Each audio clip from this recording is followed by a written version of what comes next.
అవకాశాలు ఎట్లా వస్తాయి, అసలు ఈ సమాజం ఎట్లా ఉన్నది అనేది ప్రశ్న. ఈ సమాజం సమానం కావాలి అంటే ఇప్పుడు అసమానంగా ఉన్నది అని అర్థం కదా. ఈ అసమానంగా ఉన్నటువంటి ఇన్ఈక్వాలిటీ ఉన్నటువంటి సొసైటీని ఈక్వల్ సొసైటీగా ఎట్లా తేవాలి అనేటువంటిది ఒక ప్రయాణం. ఆ ప్రయాణంలో మనందరూ చెప్పినట్టుగా అర్థం చేసుకోవటం అంటే, భారతదేశ చరిత్రను అర్థం చేసుకోవటం అంటే, భారతదేశానికి రాజ్యాంగం వచ్చిన తర్వాత భారతదేశ చరిత్ర, భారతదేశానికి రాజ్యాంగం రాకముందు ఉన్నటువంటి భారతదేశ చరిత్ర ఏంటంటే, ఒకవేళ భారతదేశానికి భారత రాజ్యాంగం వచ్చి ఉండకపోతే మనం ఇక్కడ కూర్చొని మాట్లాడుకున్నటువంటి అవకాశం లేదు.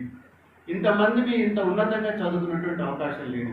అది భారత రాజ్యాంగం భారత ప్రజలకు ఇచ్చినటువంటి గొప్ప అవకాశం. అందుకే ఈ ప్రపంచంలో ఎవరికి లేనటువంటిది భారతదేశ ప్రజలు ఇంత గొప్పగా ఈ రాజ్యాంగాన్ని ఎస్టాబ్లిష్ చేసుకునేటువంటి అవకాశం కలిగింది. ఇట్లా అంబేద్కర్ ఇంత గొప్ప పేరు తెచ్చుకోగలిగాడు. ఎట్లా అంబేద్కర్ ఈ అవమానాల్ని భరించి ముందుకు పోగలిగాడు.